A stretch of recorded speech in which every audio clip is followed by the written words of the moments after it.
রাজ্যের বন্যা পীড়িতদের জন্য কেন্দ্রীয় সরকার একটি পয়সাও দেয়নি। ভোটের সময় নানা প্রলোভন দেখিয়ে আদিবাসী সমাজকে বিভ্রান্ত করেছিল শাসক দল।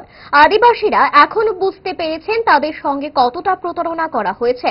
সাংবাদিক বৈঠকে সরকারকে তোপ দেগে এই কথা বলেন প্রদেশ কংগ্রেস সভাপতি আশিস কুমার সাহা। কি অভিযোগ করলেন কংগ্রেস সভাপতি শুনব।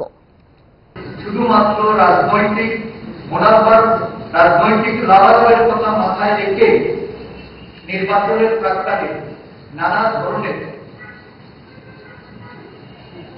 লোভনীয় ঘোষণার মাধ্যমে আদিবাসী সমাজকে যারা নির্যাতিত করে চলেছে, আজকে আদিবাসী সমাজ ধীরে ধীরে তারা বুঝতে পেরেছে 20 লক্ষ মানুষের মধ্যে একটা বিরাট অংশের আদিবাসী মানুষ ক্ষতিগ্রস্ত হয়েছে।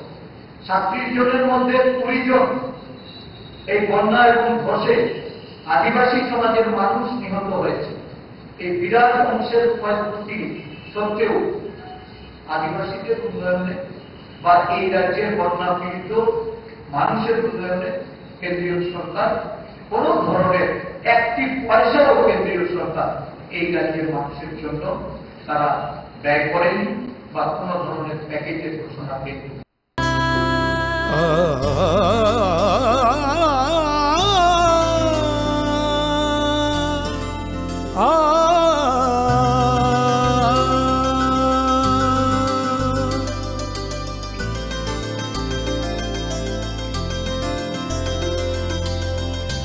স্বর্ণকমল জুয়েলার্স, আপনার চেয়ে আপন।